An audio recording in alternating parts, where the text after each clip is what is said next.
Hello everyone, this is Dr. Jin Han, and this is a lecture on temperament.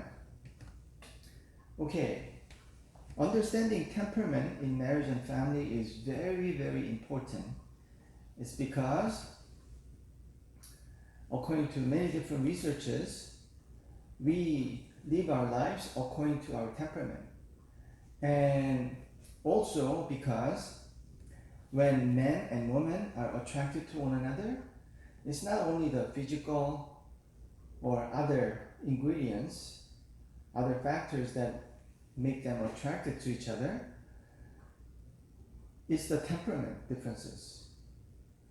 Why then? Why we are attracted to temperament differences?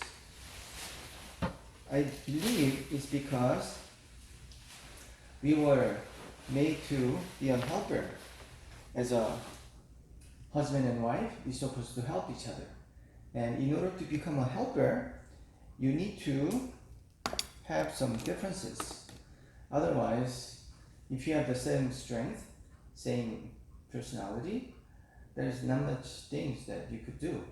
So today we're gonna talk about what temperament is and how this temperament works. And if you could, I have this free temperament test that you could do. Okay, so use this 2 temperament tests to do a free test. Before I go on further, let me show you a video. Okay, and gives you the overview about what temperament is. And this is Crash Course Psychology, number 22. Okay, here we go. It's only 11 minutes.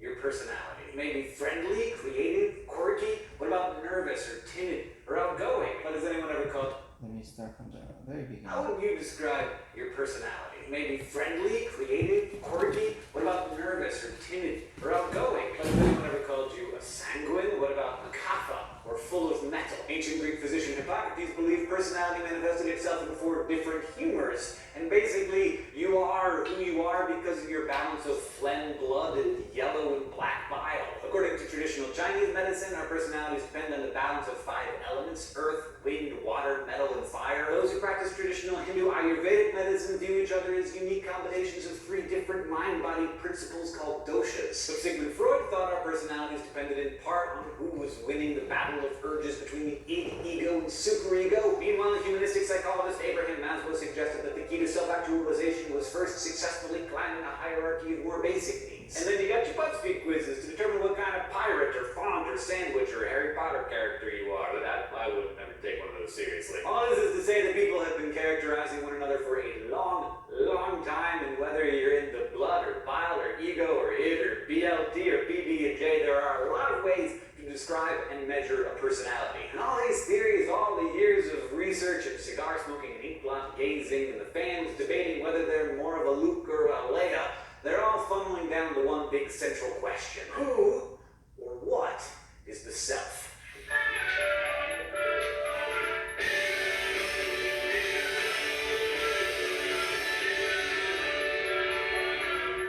Last week we talked about how psychologists often study personality by examining the differences between characteristics and by looking at how these various characteristics combine to create a whole thinking, feeling person. The early psychoanalytic and humanistic theorists had a lot of ideas about personality, but some psychologists questioned their lack of clearly measurable standards, like if there was no way to really quantify someone's inkblot response or how orally fixated they might be. So this drive to find a more empirical approach spawned 2 more popular theories in the 20th century, known as the trait and social cognitive perspectives. Instead of focusing on things like lingering unconscious influences or missed growth opportunities, trait theory researchers look to define personality through stable and lasting behavior patterns and conscious motivations. Legend has it that it all began in 1919 when young American psychologist Gordon Allport paid a visit to none other than Freud himself. Allport was telling Freud about his journey there on the train and how there was this little boy who was obsessed with staying clean and didn't want to sit next to anyone or touch anything. Allport wondered if the boy's mother had a kind of dirt phobia that rubbed off on him. So yada yada yada, he's telling his tale, and at the end of it, Freud looks at him and says, was that little boy you? Allport was basically like, no, man, that was just some kid on the train. Don't try to make this into some big unconscious episode from my repressed childhood. Allport thought Freud was digging a little too deep, and that sometimes you just need to look at motives in the present, not the past, to describe behavior. So Allport started his own club, describing personality in terms of fundamental traits or characteristic behaviors and conscious motives. He wasn't so much interested in explaining traits as he was in describing them. Modern trait researchers like Robert McRae and Paul Costa have since organized our fundamental characteristics into what's casually known as the Big Five: openness, conscientiousness, extroversion, agreeableness, and neuroticism, which you can remember using the mnemonic ocean or canoe, whichever one you prefer. Each of these traits exists on a spectrum. So, for example, your level of openness can range on one end from being totally open to new things and variety, or wanting strict, regular routine on the other end. Your degree of conscientiousness can translate into being impulsive and careless, or careful and disciplined. Someone high on the extroversion end will be sociable, while those on the low end will be shy and reserved. A very agreeable person, meanwhile, is helpful and trusting, while someone at the opposite end may be suspicious or uncooperative. And finally, on the neuroticism spectrum, an emotionally stable person will be more calm and secure, while a less stable person is often anxious,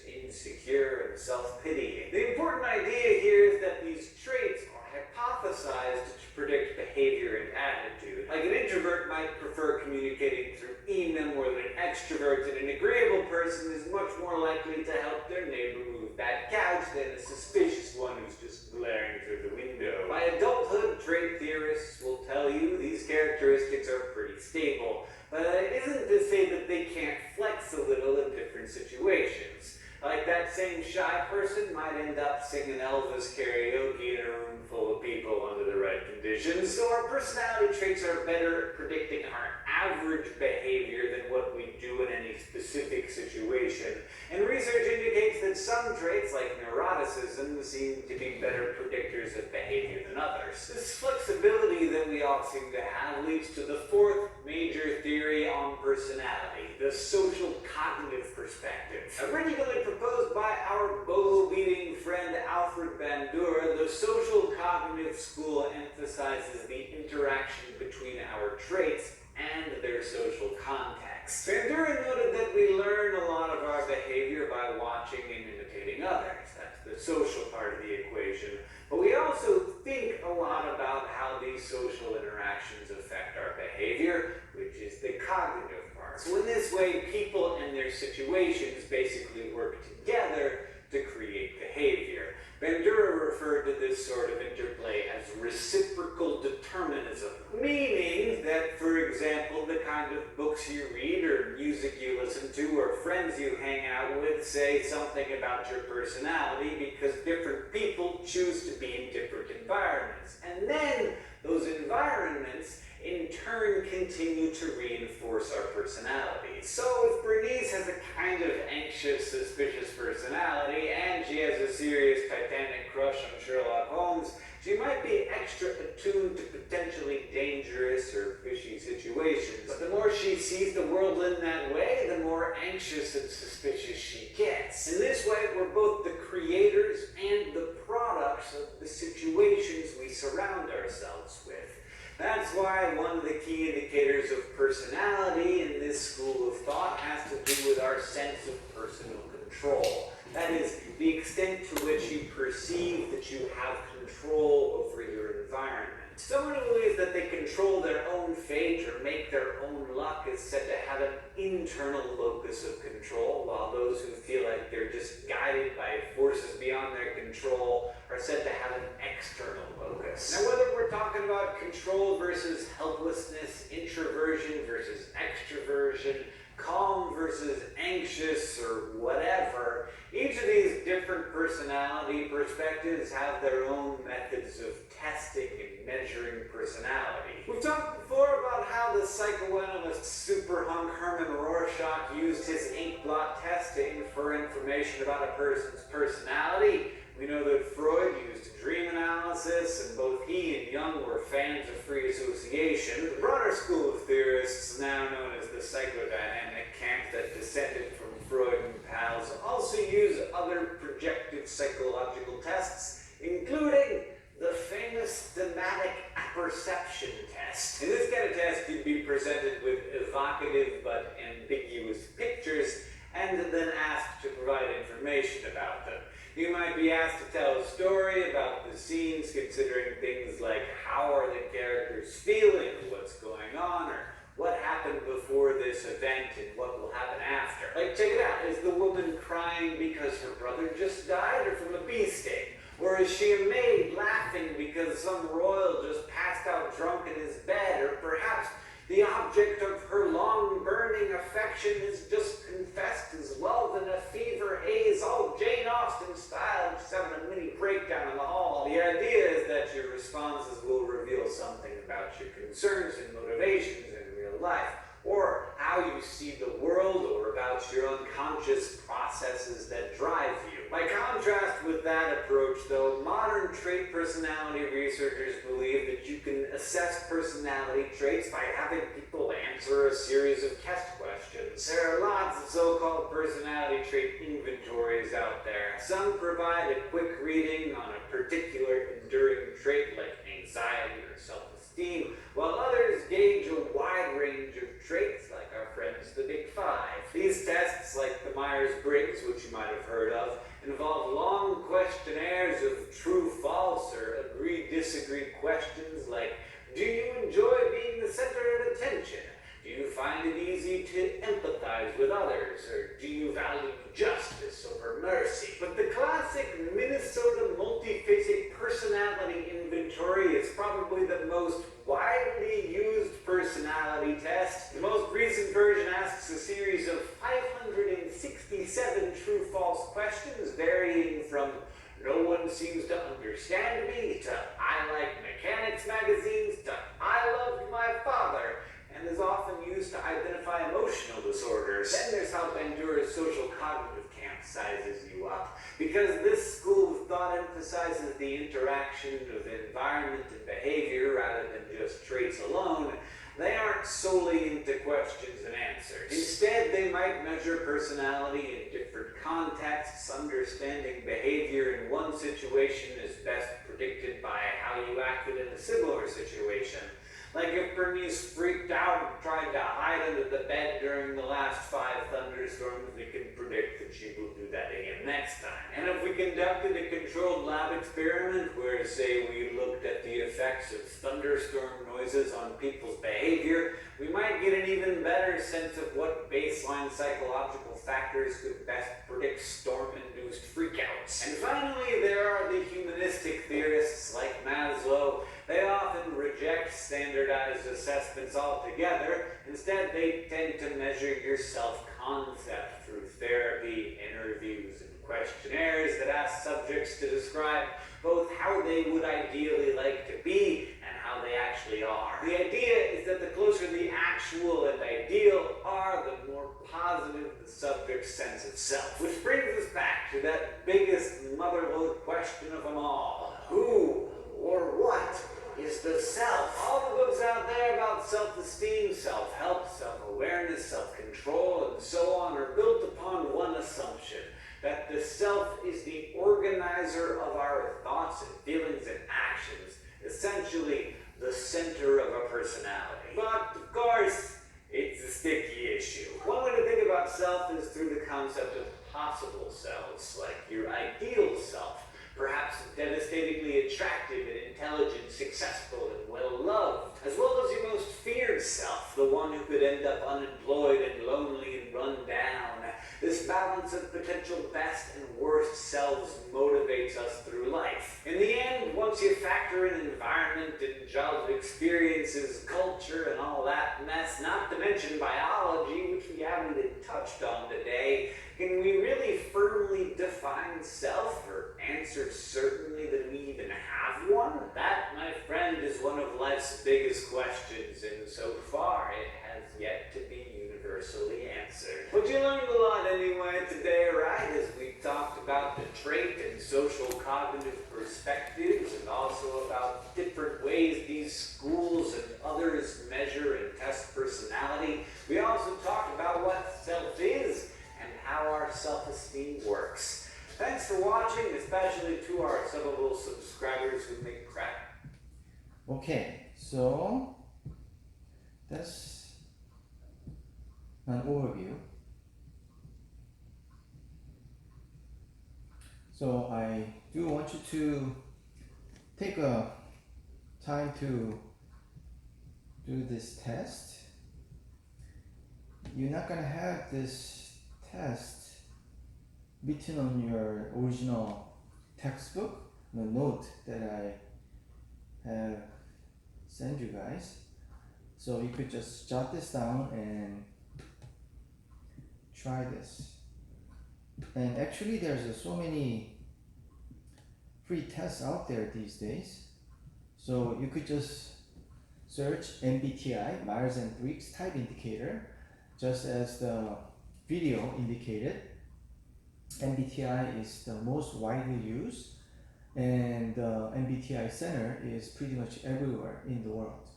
So like in Korea, they have an MBTI center, so they could even make a comparison how Korean women are different from American women. And the interesting finding was that regardless of the how accurate it is, Asian women, especially Korean women, are more introverted compared to American women. It's probably because of the environment. Because a lot of Asian countries, women are repressed and treated a little differently compared to America or European countries. So let me go back and give you the textbook. Okay, definition about temperament.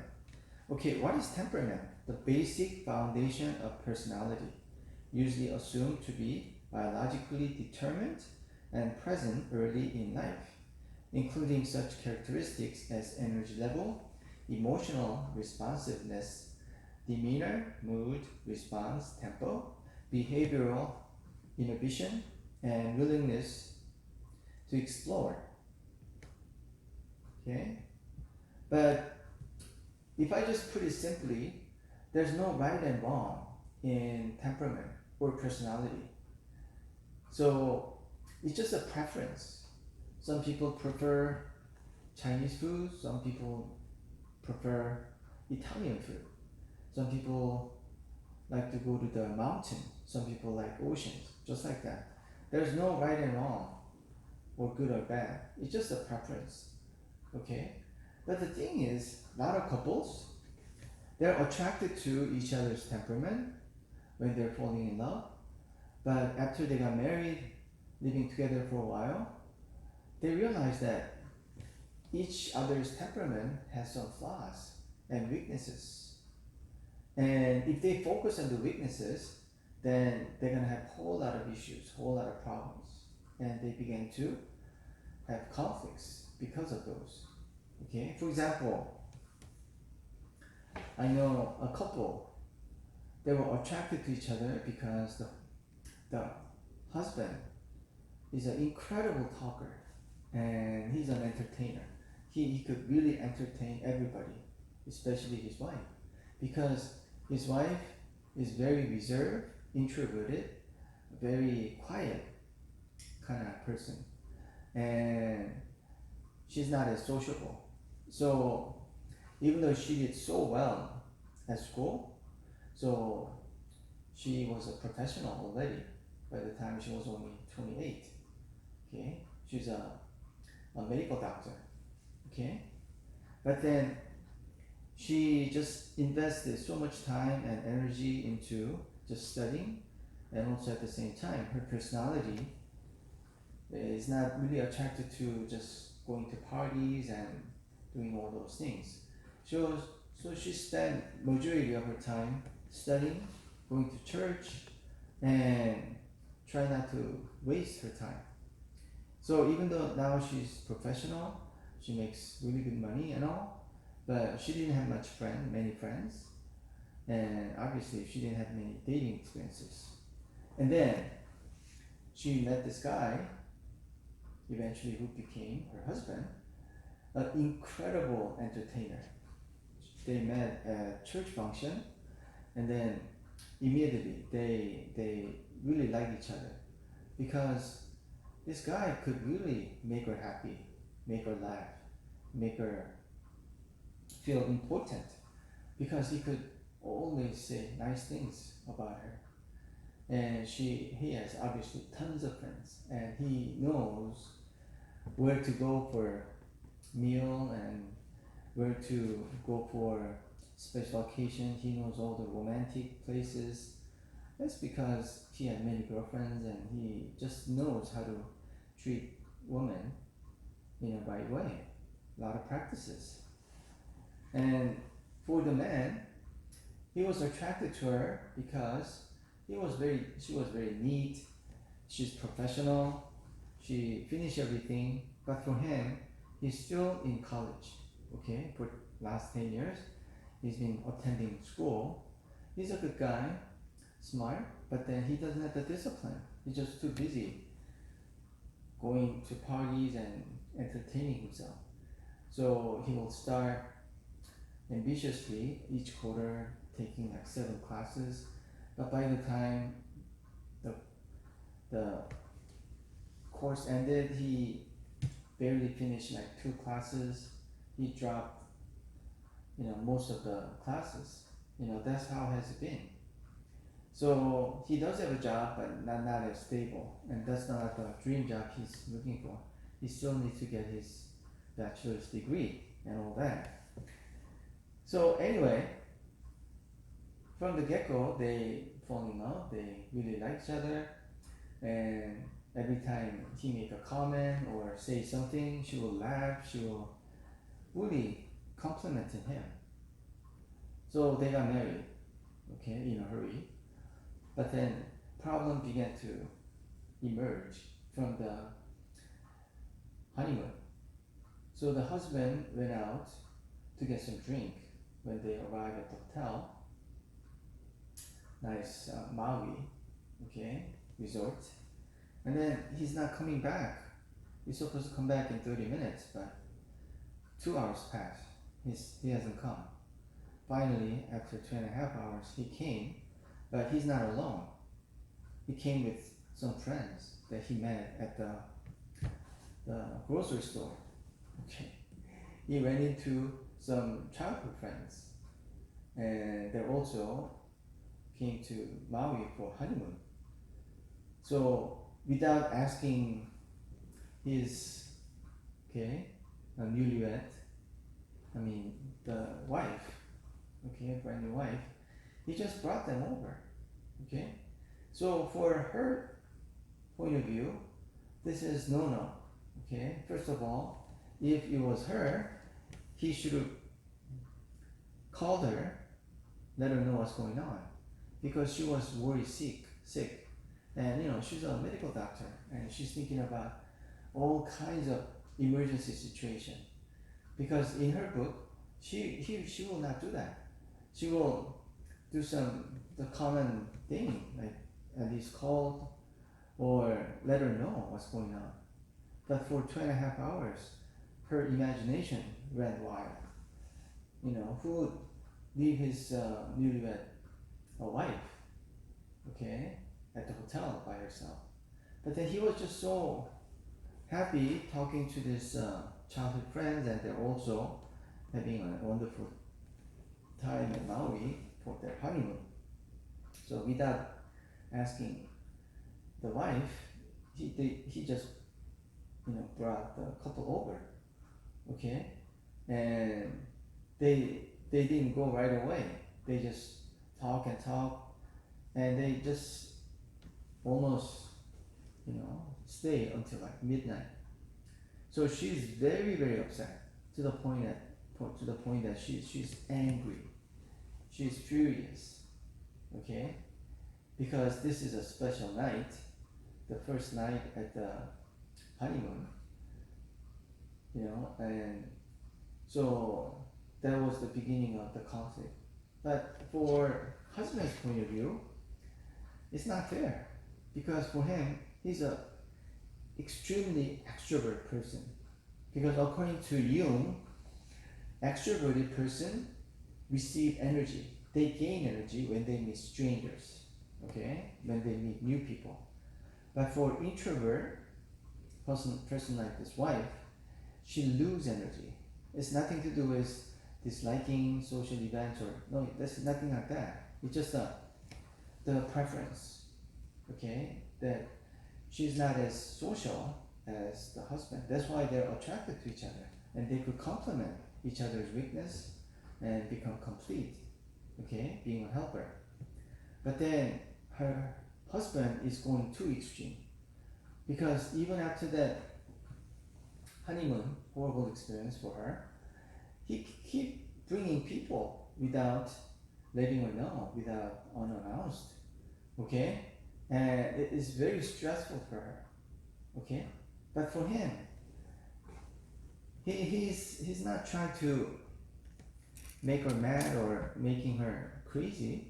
It's just that for him, more people the better, more fun, because he's getting more energy out of this meeting strangers and bringing people into the house, okay? But he should be more curious to let her know or ask permission, okay? Because marriage is a consent. But then for him, he thought, now we love each other and we got married, he's like me, we are together as a one body. And he recognized her weaknesses, okay, not being a social, and from his end, he's just trying to help her out. But he should have done it slowly and with asking her, okay? But then he just keep doing it. So eventually, they'll just keep having issues and problems. So he had to kind of slow down and also cut down some of the meetings that he used to go to, so many different meetings that he was attending. So one by one, he decided to shrink it, okay, so that she will not get upset or she will not get stressed out. So that's how it works, in a way, okay, it probably feel bad because now love of your life is trying to control you or trying to stop you from meeting more people, or the other way, that your loved one is just keep bugging you to do the things that you're not accustomed to, you're not familiar with, okay? But the thing is, that's the only way we could grow, in a way. We need to struggle, we need to have some trials and hardship, because we are stubborn, okay? But the thing is, you have to do it with a gentle spirit and loving spirit. If you just keep forcing it, then obviously the friction will bring a lot of big conflicts and issues. Okay, so it not only affects the married couple, it also affects children, okay, and parents. So temperament is a largely genetically determined set of characteristics that remain unchanged from birth through life. So beginning as early as 4 months of age, a child's temperament can be determined, and these temperament traits are largely unchanged throughout life. Understanding temperament is important since these temperament traits do not change. So this is a big controversy is the temperament genetic or is it learned? Okay, and that's why parents need to understand this dimension so that the parents can adapt to the child. So, for example, I say this to parents when I do parenting seminar that if one of your child just focus on the things that he likes to do and or she likes to do, something that he or she is really good at, but then doesn't pay any attention to other subjects if they're not really good at, okay? But then the things that they're good at, they're really focused and they really spend incredible time and actually they have a talent in these subjects or areas of interest. Then I suspect this person or this child may be a perfectionist, okay? Melancholy. We're gonna talk about these 4 types of different temperaments and divide into also 12 types. But melancholy people are always seek to have perfection. Their standards are higher than others. So sometimes they just give up if they cannot achieve that high standard, the perfection that they're looking for. So if you understand your child's temperament early on, then you could kind of pave the way for them to really focus on the things that they're really good at, especially melancholies, because they're perfectionists. Okay, they cannot live a mediocre life. They want to go all the way. You see, so if you just keep forcing them to do the things that they don't like to do or they're not good at, then it'll be a trouble, okay, for their future. So it's better to find the things that they're really good at early on and then be able to really become a professional in that area. Okay. And so temperament refer to enduring traits of a person's approach to the world. So these dimensions are found in all children across cultures. A child temperament is a core element of the child's personality. Since it is unchangeable, understanding temperament is essential to knowing how to approach your child. What may appear to be a problem may actually a mismatch between your temperament and that of your child. Yeah, then that's something you also have to understand. Because, okay, when you try to rear a child, okay, understanding the temperament, sometimes your child might have a similar temperament as you, or sometimes your temperament is completely opposite to your kid's temperament. Maybe it's your husband's temperament. And I know the case where the wife, the mother, was having a big relationship issue with her husband, and then they were married for only 3 years, and then she was even thinking about divorcing. But then at that moment, okay, unplanned pregnancy happened, and she's pregnant, and she even thought about aborting the baby. But eventually she changed her mind, decided to have a baby, but then the relationship was very rocky. They would just keep having fights and all kinds of issues. And she began to really hate the husband. And even after baby was born, she realized that she just doesn't like her husband anymore. Okay? But then the baby that she loves looks, acts, behaves exactly like her husband. He's a boy, and now she knows all the good and bad about her husband's traits, temperament traits. So even though she hates her husband, okay, she decided to just hang on to the marriage for the sake of the child. But then she didn't want to make her child to become just like her husband, because she realized she could really get hurt from her husband, and her son could be like that eventually, okay, breaking woman's heart.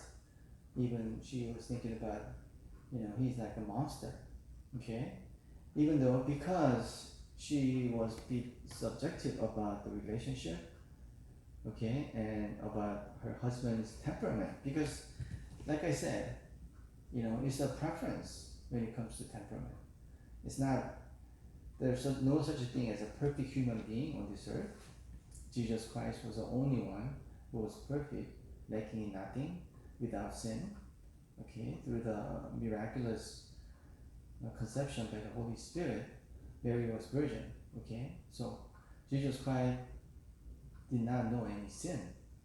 So other than Jesus Christ, we are all broken inside and out. And that's why the world is broken, our environment is bad. So we have to realize that's the reality. So we have to do the best we can to support each other as a married couple and do the best we can. Okay, even after we become a Christian, it takes years to really have a mature Christian life. So anyway, going back, so what she did was she tried to eliminate some of the bad traits, okay, from her son. But the thing is, it's like two sides of the coin. It's not just one-sided. So the boy has similar traits of a dad, but then it doesn't mean it's all bad all the time. Okay? But she's scolding him, he's punishing him to not to become like his dad.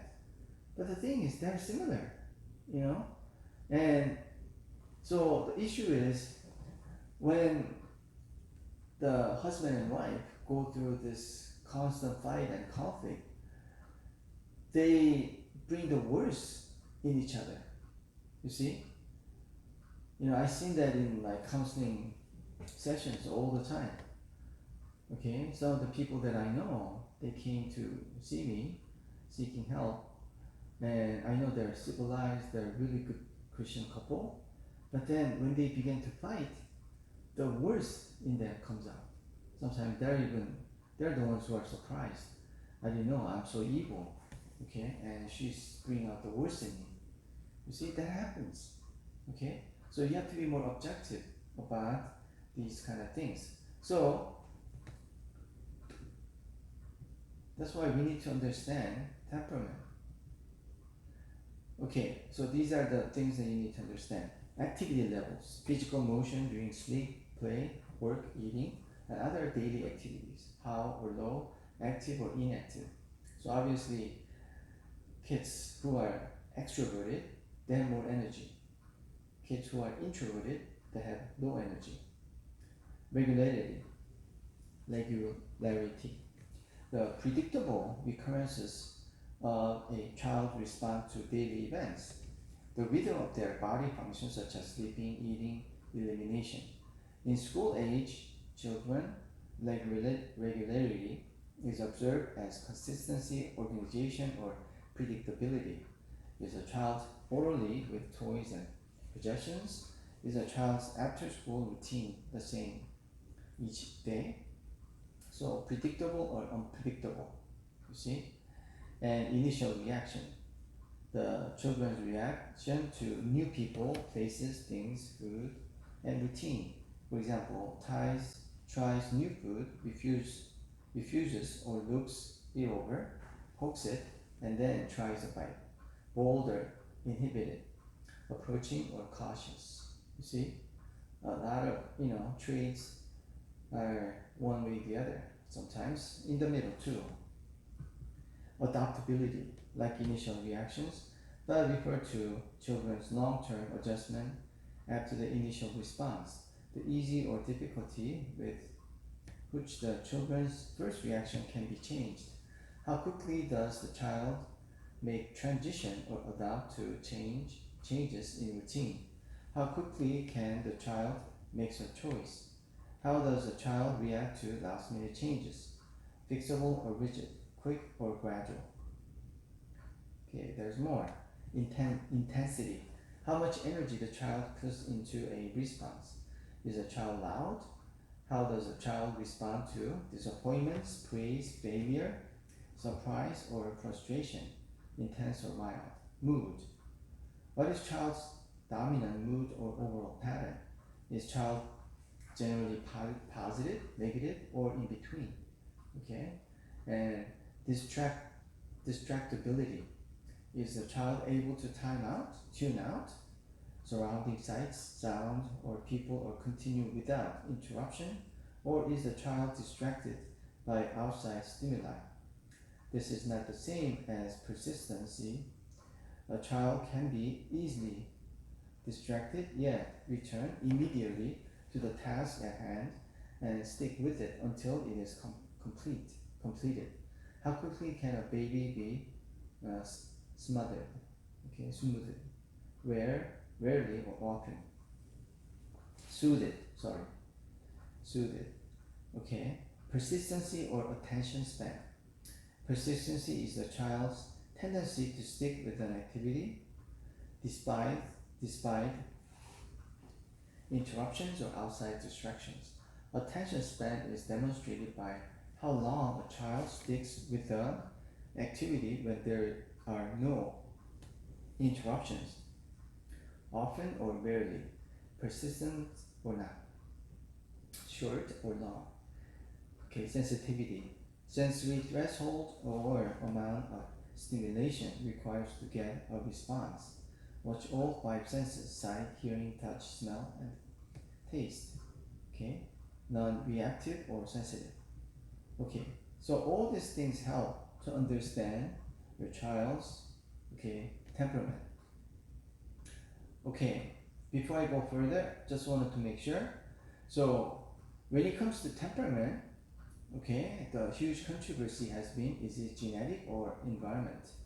And some psychologists did a very interesting story. And what they were doing was, they believe it was genetic, but then what would be the best experiment that proved that it is born, not innate, it is innate, not nurture? Nature versus nature kind of deal. So they did a study about the twins who were separated from birth and they're united after many years. They didn't even know that existed until many decades later. And interesting thing was, most of these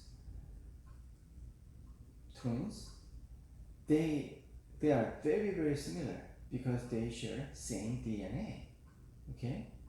But twins who are raised by same parents under the same roof, they behave differently from one another. Why? Because every one of us wants to be different. So if the parents dress them in the same clothes, same thing all the time, eventually, especially during teenagers or even earlier, they want to be different. They want to be treated as a twin one or twin two. We like individuality. But these twins who were separated from birth, they were raised in a completely different environment by completely different foster parents. But then their preference in clothing, food, lifestyle, even friends, and those longtime friends, since they know the friend really well, they will buy some special gifts for their birthdays and things. They had a similar gifts from their best friends, you see.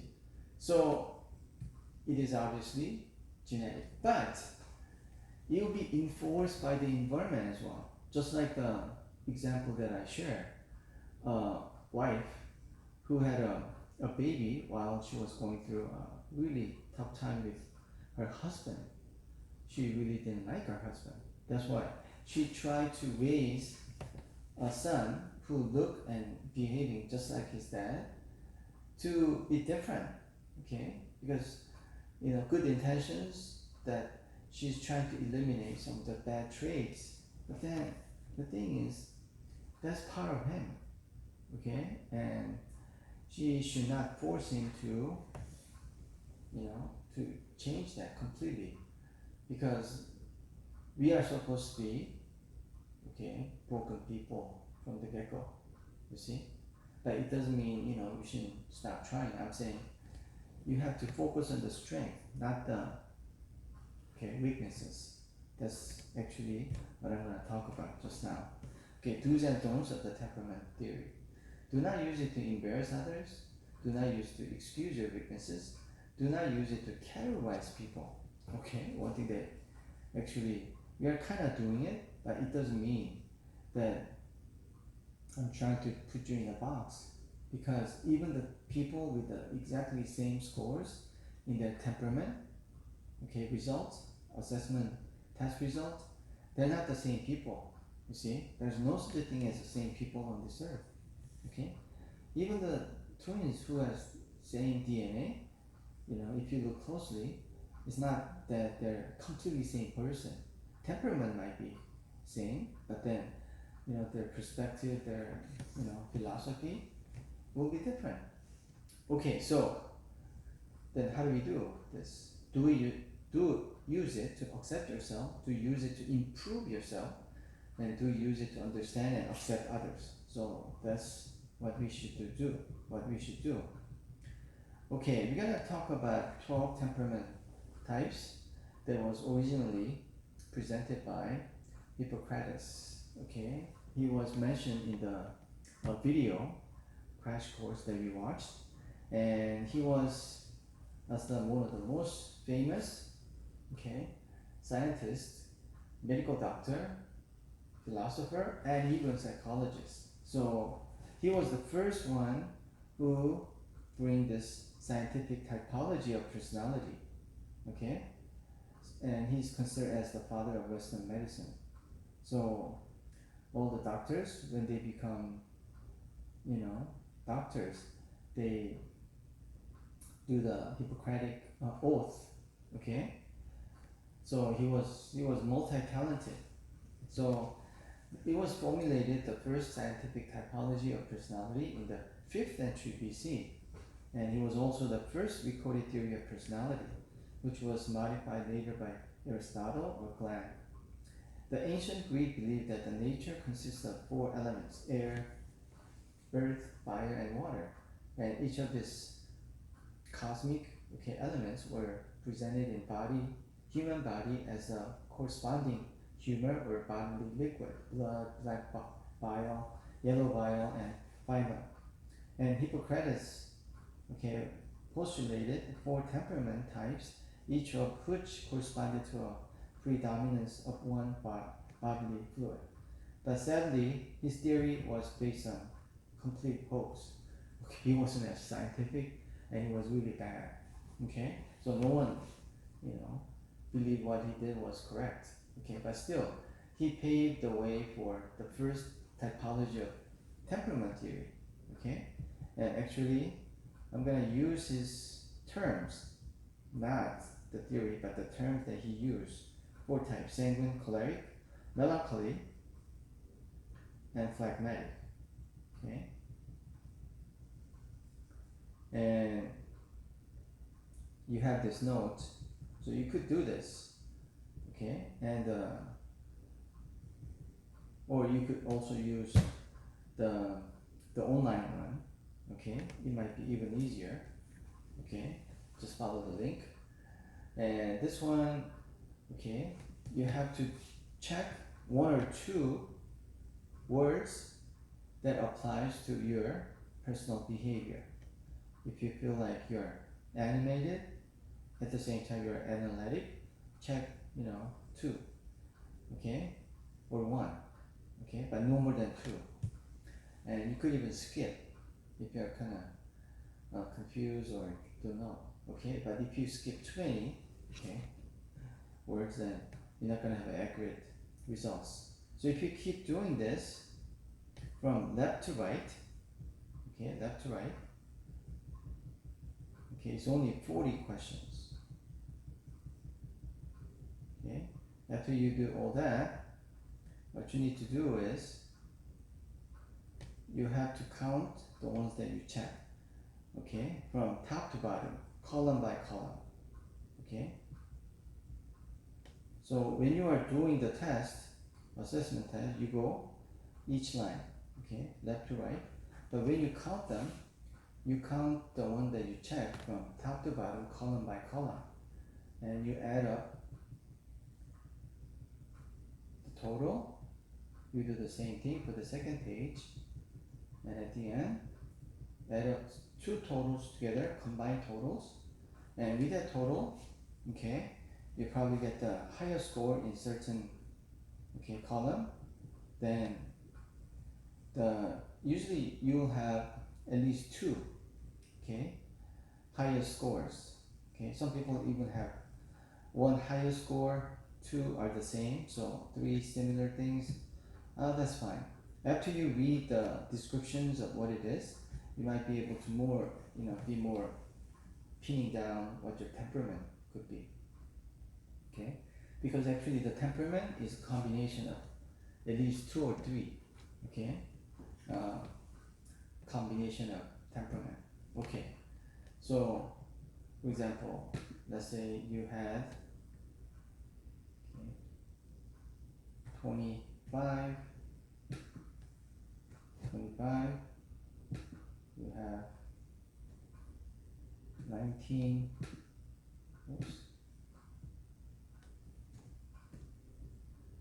and you have 9, and you have 0. That means, okay, the first column and the second column, that's your temperament. Alright? And the first column,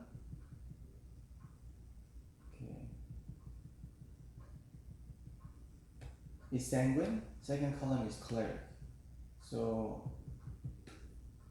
I hope it's not gonna give you bias when you do this temperament test. So you are sanguine, that's number 1. Sanguine, choleric, okay? Because the highest score was sanguine, second score was choleric. And this test will be divided into 12 types. If you go all the way down to sanguine section, okay, so you are sanguine choleric, okay, hedonist, rationalist.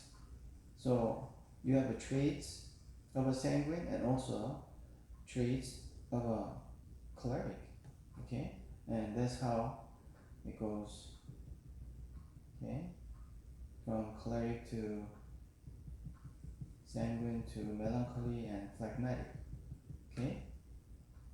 So it divides into 12 types, because each 4 temperament could divide into 3, you see. But other tests like DISC divide into 16 types, MBTI divided into 16 types as well. Okay, so at this moment, I'll explain about 4 types because of time. Okay, I'll just explain 4. And before I go on, let me explain that. Generally speaking, first 2 types, sanguine and cholerics, are extroverted. So you gain energy when you meet strangers, according to Jung. Okay? And melancholy and phlegmatic are introverted. So you lose energy when you meet too many people all at once, and especially strangers could be stressful for you. Okay? It's nothing to do with whether you dislike people or like people. There's nothing to do with that. It's just a matter of energy. Okay? So there's some combination like, okay, you are extroverted at the same time you're introverted. Okay? Sanguine melancholy. And that could happen. King David is a prime example. He was sanguine melancholy. Sanguine is a hedonist. He's a butterfly promoter. And so they are the most extroverted people of all. So whenever David go on a battle or when he dance, okay, he went kind of crazy. Okay, very extroverted.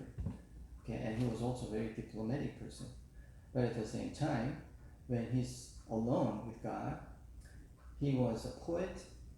Okay, he written lots of songs himself, and also he was a musician. Okay, very artistic. So he had both of the world within him. Okay, kind of interesting, right? So let me now explain 4 types. Okay, sanguine, hedonist, influencing, butterfly, promoter. Okay, and summary is the most important. You see, I've been doing this for many years, and I realized that if you try to really get into this and try to find out the other people's temperament that you want to be really good at it, okay, you have to start with the big picture and zero it down. You cannot just start from, okay, because there's so many different combinations of temperaments.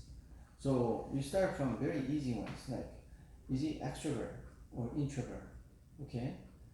And then, okay, is he sanguine? Is he choleric?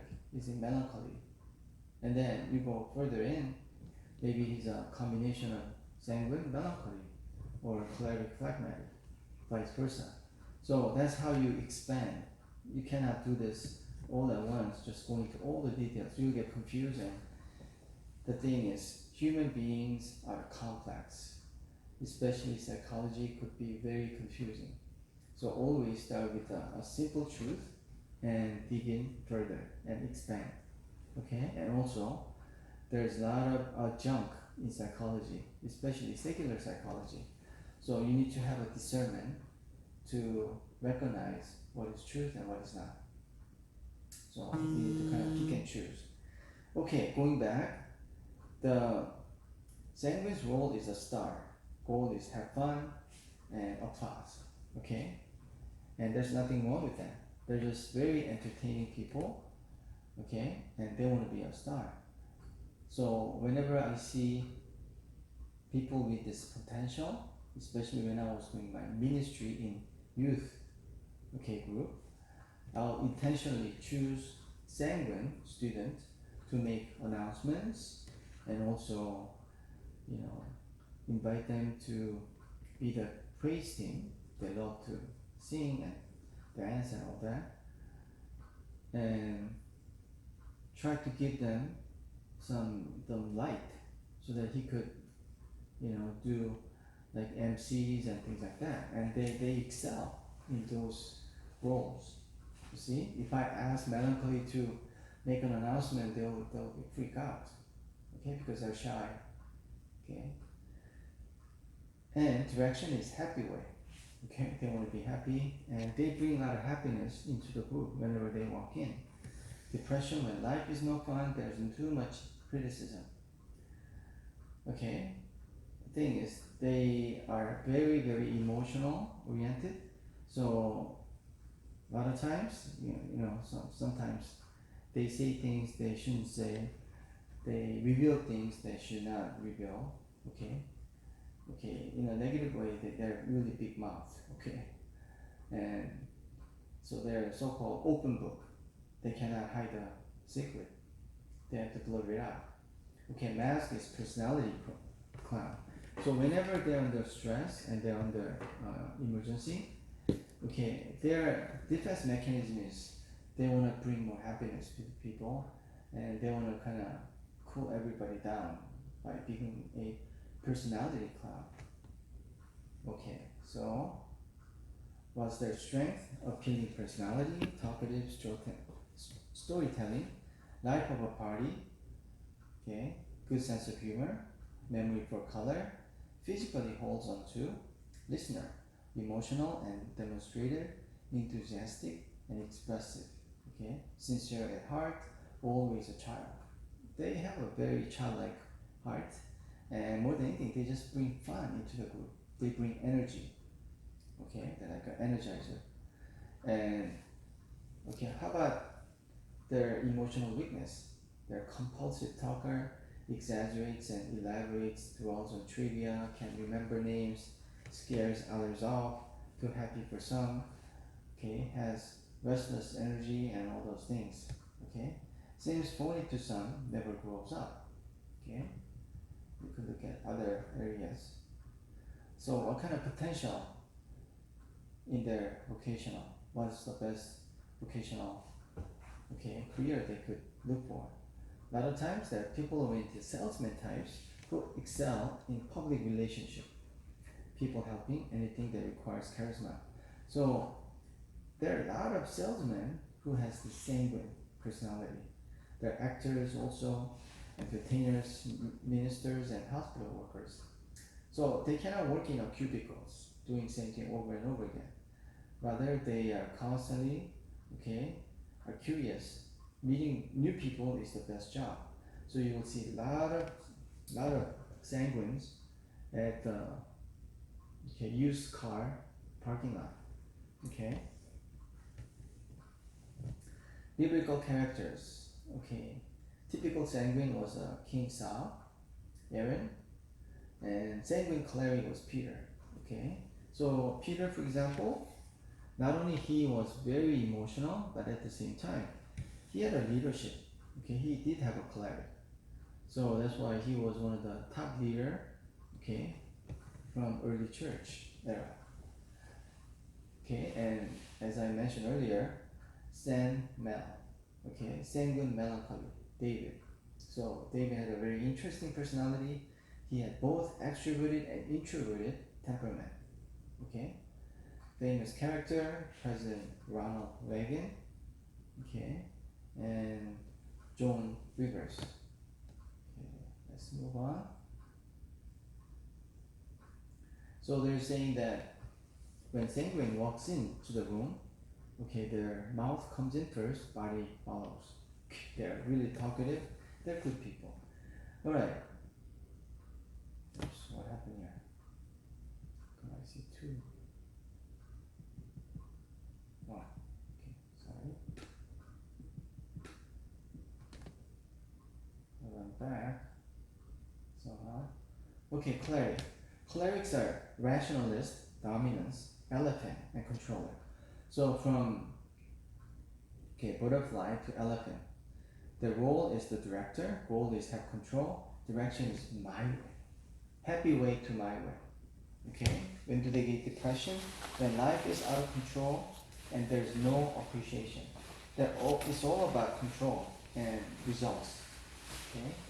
And when they're under stress, they wear a mask, and their mask is power and anger. How interesting, right? Okay, sanguine was personality clown. Okay, they want to be your friend. But for clerics, they're the type of people that before you get hit, okay, you hit first, kind of deal. Okay, so there's a saying that best defense is offense, and clerics are the ones who will do that. So power and anger, they will, hide behind that. Okay. Emotions. Born leaders. Okay, so there are the born leaders that in population, like America, less than 5% are clerics. Because if you have too many clerics, you're gonna have a constant war, constant fight, because they want to be the top. And they're just natural born leaders. Okay, dynamic and active, compulsive need for change, must correct wrongs, strong-willed and decisive. Okay, so they're really good decision makers. They don't wait until everything happens. They're able to make, very good decisions, practical decisions. Because they're not people-oriented, they're more goal-oriented. So they don't just move by emotions, they're moved by, practical, outcome. Okay, weakness, bossy, impatient, quick temper, can relax too, impetuous, enjoys controversy, arguments, won't give up when losing, comes on too strong, inflexible, it's not complimentary, and it's unsympathetic. Okay. Okay, work goal-oriented sees the big picture, little tolerance for mistakes. Okay, vocational potential. They're strong, natural leaders who are goal-oriented or project-oriented individuals and like to manage people. So they're attracted to managers, okay, supervisor, constructor, especially policemen, soldiers. So they love uniform, and they want to order people around.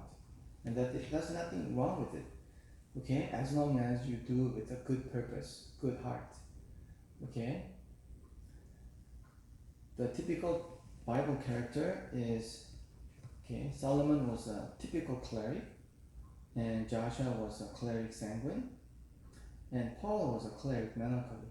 And it is interesting to note that a lot of missionaries that I know, they have similar personality, like Paul, either cleric melancholy or melancholy cleric. And because cleric melancholies are they're goal-oriented, and melancholies are always a perfectionist. So combination of those two is deadly. I mean, very powerful. So I do believe that God intentionally, okay, choose cleric melancholy or melancholy cleric so that they will be able to endure the hardship, the suffering at the mission field, because they're at the very front of the spiritual battle. Okay, so when I ask missionaries, okay, is everything going good? How's the mission field? Do you have any issue with the native people, okay, that you're ministering to? But a lot of times they have no issue with the native people. The issue is with other missionaries, because they're both very hard-headed and they don't compromise. Famous characters: George, okay, Patton, Bill Cosby, okay, Barbara Walters. Okay, now we know Bill Cosby is a, okay, sexual predator. So I should eliminate his name. He raped so many women. Okay, melancholy. Melancholies are idealistic, okay, compliance, frog, and analyzer. Why frog? Because they complain a lot. So from butterfly to elephant to frog. Summary: role, the producer, because they're constantly producing things. The goal, have perfection, accuracy. Direction, the right way. When do they get depressed? When life is full of problems and there is no peace. But the thing is, because they're seeking right way all the time, their standard is much higher. They're idealists. So they seek problems. They also see problems that other people cannot see. Okay? So because of their temperament, they become professional. Okay? They have to go all the way. Okay? They don't stop until they have that perfection. So what's the mask? Peace and empathy. But they're not having peace. They're always looking for perfection. So what's their strength? Deep and thoughtful, analytical, serious, purposeful, talented and creative, artistic or musical, philosophical or poetic, appreciative of beauty. Weakness, remember the negatives, moody and depressed, enjoy being hurt, have false humility, off in another world, low self-image, have selective hearing, self-centered, too introspective, guilt feelings, persecution complex, okay, and all those things. So they are very, very, okay, introspective, and they're perfectionists. That's the key word. Okay, so from happy way to my way to right way, which is the hardest. Obviously, right way is the hardest. So it's the group of people that they're the group of people that hardest to convert, okay? Because you cannot just win them over by saying a few things. You need to have the whole Bible study from Genesis to Revelation. and even systematic, okay, theology, okay, and all that. And so it'll take a while because they're very, very critical and they're very intellectual. But at the same time, when they become a converted Christian, they will never change. They will stick to it. Okay, very serious people.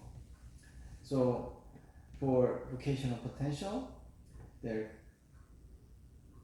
creative, analytical individuals with strong perfectionistic tendencies who often have aesthetic traits. So they become composers, artists. Oops. Going back.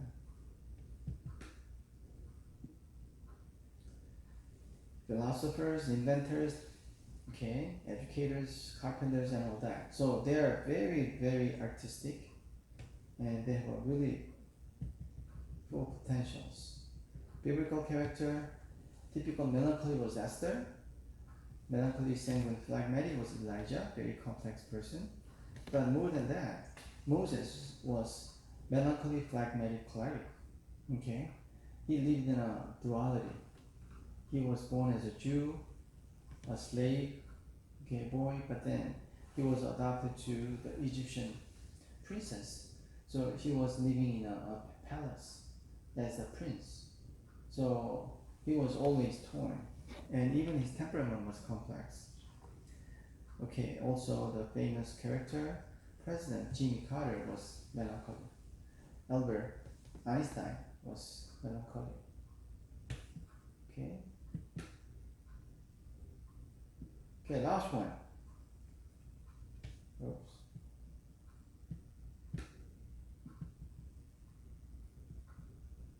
Is phlegmatic.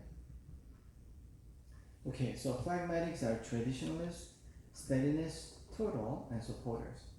Okay, once again, butterfly to elephant to frog to turtle.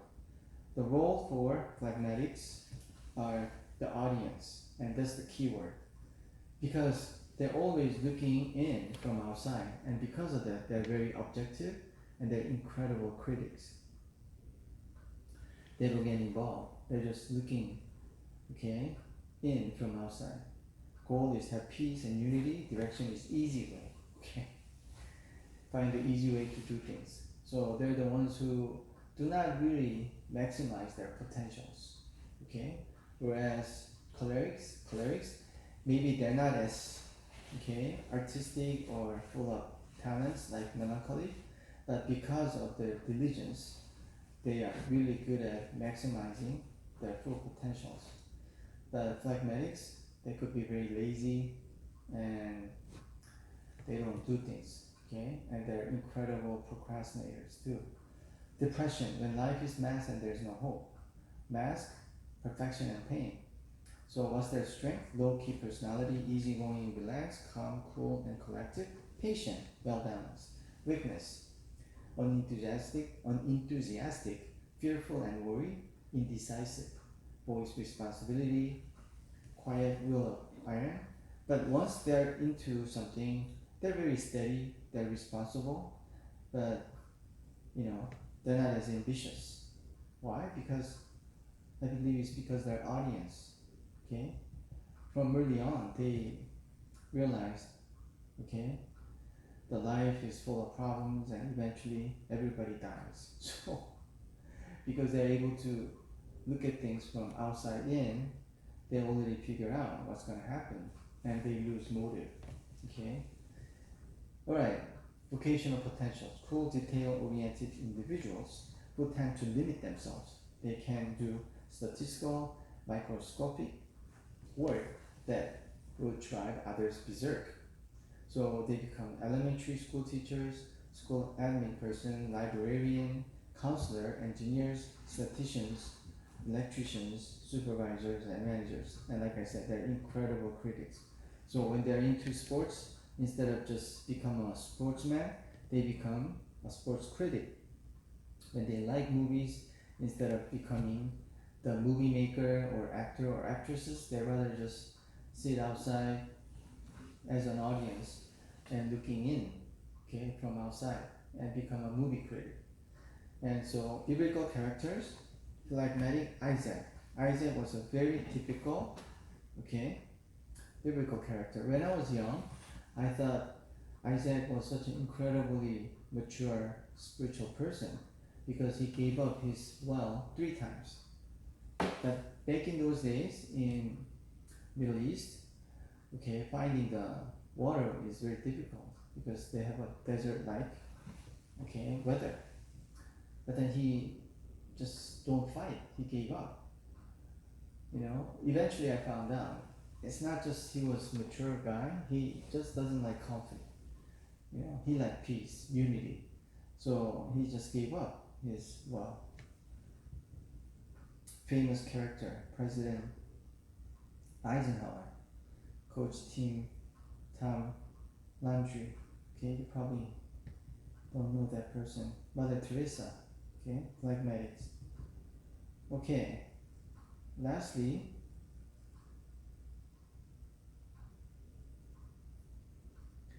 okay, compatible mate selection. So when it comes to basic principle in finding the most compatible mate, you know, opposite attracts. So a lot of times, sanguine likes melancholy, and melancholy likes sanguine. So why is that? As I mentioned earlier, sanguine needs some neat, organized, okay, person, bring some culture into his life, and melancholy could do that. And for melancholy, she needs to know how to have fun, and sanguine could bring that. And also choleric to phlegmatic, because phlegmatics are indecisive. It's helpful to marry choleric who makes a really good decisions, okay, very practical decisions, and vice versa. Okay, relationship are close with that. So how to relate to various temperaments?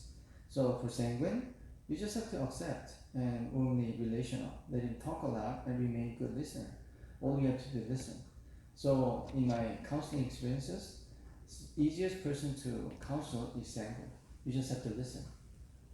Okay, I didn't say a word, but after the session, the patient will say, "Oh, that was the greatest session I ever had," even though I didn't say much. Okay, cholerics, be conscious of time elements. Do not spend much time relating with small talk. Talk seriously.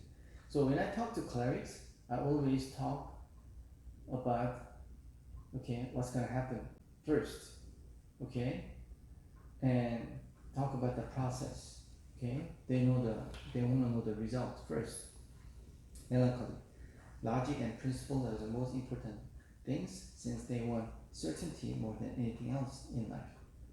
Okay, and phlegmatics spend time relating warmly in a kind manner, or this is important to them, and they will want to feel you are concerned with the human aspects of the gospel. Okay, that's how you relate to different temperament. What's the conclusion? As I mentioned earlier in the very beginning, you have to accept your weakness as well as your strength, but focus on the strength, okay, not the weaknesses, because we all have it. And you know, we have to try to become a helper to your neighbor and future spouse. So that's it for today. Okay, I hope that you understand who you are in terms of temperament is concerned, and understanding who you are first, you will be able to understand others as well. Okay, thank you so much. Have a blessed weekend. Bye bye.